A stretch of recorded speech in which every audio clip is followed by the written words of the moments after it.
The sudden death of Sylvester Stallone's son, Sage. The star making his first comments about the tragedy. For nearly 50 years, Sylvester Stallone has stood as one of Hollywood's greatest icons. The man who turned pain into power. From Rocky to Rambo, he became the face of toughness, survival, and refusing to stay down. But the truth is, the hardest fights of his life never happened on screen. What most people never saw was a boy born with permanent nerve damage to his face, leaving his mouth uneven and his speech difficult for others to understand. He was mocked as a child, rejected for the way he sounded, and raised in a home filled with anger. And even after conquering Hollywood, life still had the most brutal blow waiting for him. The death of his 36-year-old son, Sage Stallone. The kind of pain no father ever truly recovers from. And now, at 79, Stallone is facing another chapter that has left fans heartbroken. Let's dive in. The brutal childhood. Sylvester Stallone was born on July 6, 1946, inside a charity ward in Hell's Kitchen, one of New York's roughest neighborhoods at the time. During his birth, doctors used forceps incorrectly and tore nerves in his face. Because of that, the left side became permanently paralyzed. One side of his mouth hung lower, his speech sounded unclear, and one eye looked uneven. Before he could even speak properly, people had already decided something was wrong with him. But the real damage was waiting at home. His father, Frank Stallone Sr., was known for his violent temper. Stallone later admitted he could be hit for sitting the wrong way or not eating fast enough. For much of his early childhood, Stallone was pushed through foster care and unstable homes because his parents could barely take care of him. Imagine what that does to a child, spending the first years of life never fully knowing where home actually is. Then came school and things only got worse. Kids copied the way he talked. Teachers treated him like he was slow. The humiliation built year after year until anger became his protection. Stallone fought constantly, not because he enjoyed violence, but because it was the only thing that stopped people from laughing. By his teenage years, he had reportedly been expelled from 14 schools. Everyone saw him as the difficult kid. Almost nobody saw the bullied one underneath. When his parents divorced in 1957, whatever stability was left completely disappeared. Eventually, his mother sent him away to Switzerland. Alone in a foreign country, isolated and unwanted, Stallone sank into depression. But strangely, this was also where something important began. At the American College in Switzerland, he discovered acting and dramatic arts for the first time. It gave him something powerful, the belief that he could become an actor. But when he returned to America, reality was already waiting to crush that belief. A homeless writer. When Sylvester Stallone returned to New York, the dream of becoming an actor almost collapsed immediately. Hollywood did not see potential in him. Casting agents saw a strange face, an unclear voice, and a man who looked, in their words, like a thug. He went from audition to audition, sometimes waiting for hours just to be rejected in less than a minute. And this did not happen a few times. It happened more than 1,000 times. Soon, the money disappeared completely. After being evicted, Stallone spent nearly 3 weeks sleeping inside the Port Authority bus terminal in Manhattan. At night, he curled up on benches with his jacket under his head, surrounded by noise, strangers, and security guards waking him up. This was no longer the poverty of a struggling actor. This was pure survival. To stay alive, he took whatever jobs he could get. One of them was cleaning lion cages at the Central Park Zoo for just over $1 an hour. The smell stayed on him even after showers. Years later, Stallone admitted there were nights he felt so miserable, he hoped one of the lions would simply kill him and end it. And then came the hardest moment. Stallone had a bull mastiff named Butkus, his only real companion during those years. The dog stayed beside him when nobody else did. But eventually, Stallone became so broke that he could no longer afford to feed himself.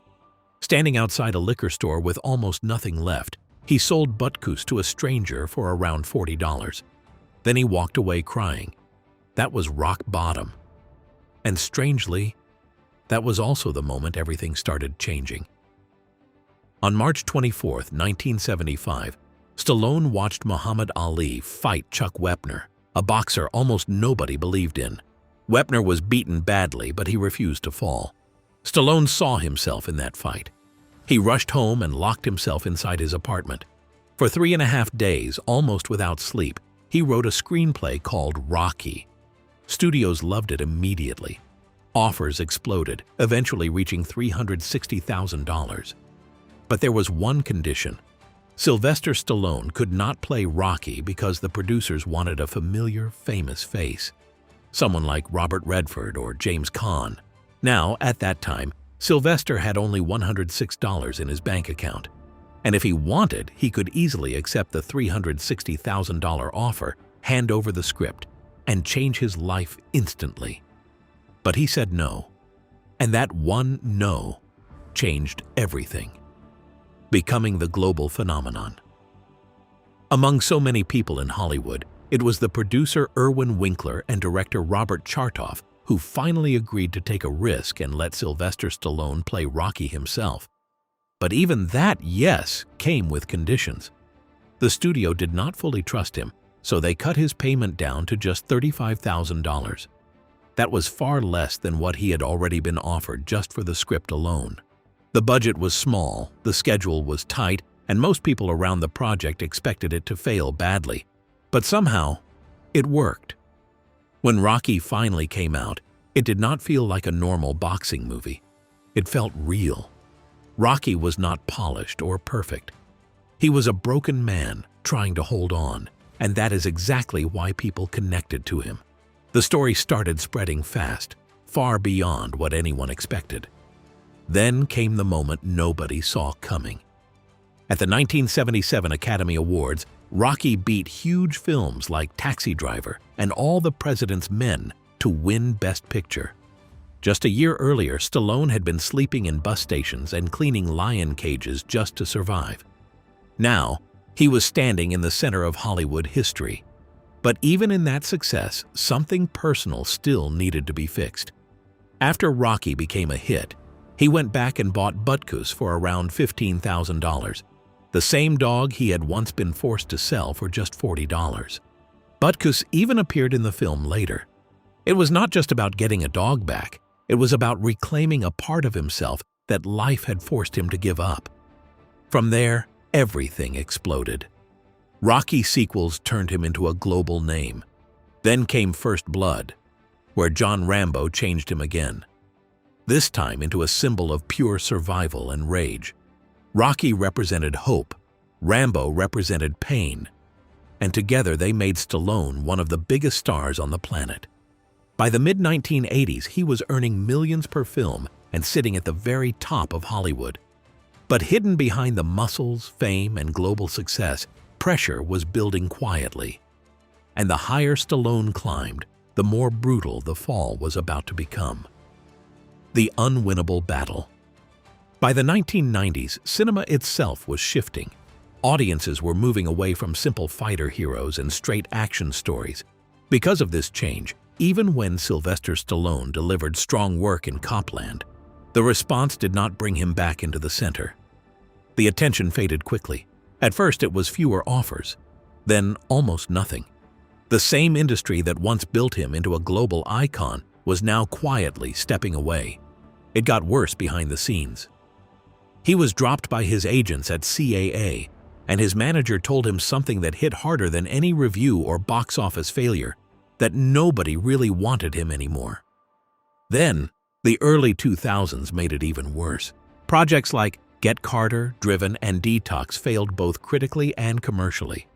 Instead of being seen as a serious actor, Stallone was now treated like a reminder of an older era, someone the industry had already moved past. For Stallone, this was not just about losing roles. It was about losing identity. When your life is built around winning, recognition, and relevance, what happens when all of that starts disappearing? And just when things felt like they had already reached their lowest point, life delivered something far more personal. In 2012, His eldest son, Sage Stallone, who had appeared with him in Rocky V, was found dead at the age of 36 due to a heart condition. There was no warning, no time to prepare, just a sudden loss. This was different from everything that came before. Career setbacks could be fought against, public rejection could be ignored, but this loss was something else entirely. In later reflections, including the documentary Sly, Stallone admitted regret about how much of his life had been consumed by work and how little time he felt he had truly spent with his family.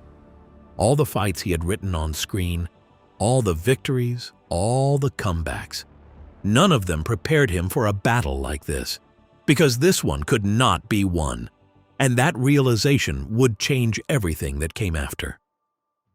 The final message. After everything, Sylvester Stallone did not step away from life. He kept working. But something inside him had changed. In his later years, he returned to Rocky Balboa and later the Creed series. But this time, it was not about proving strength or building a legend. It felt more personal. He was no longer playing a young fighter trying to win the world. He was playing an aging man learning to live with time, loss, and memory. The same industry that once pushed him out slowly welcomed him back. New audiences discovered him again through roles that carried more depth than power. He also appeared in projects like Tulsa King, showing a different side of him, older, slower, but still present. At home, life became simpler.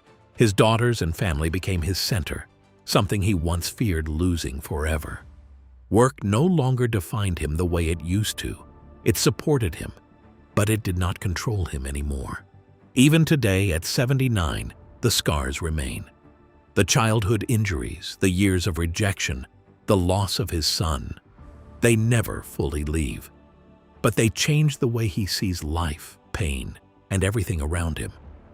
Sylvester Stallone's life is not just a story of victory, it is a story of endurance, without any guarantee of reward, of standing back up, even when nothing promises it will get better.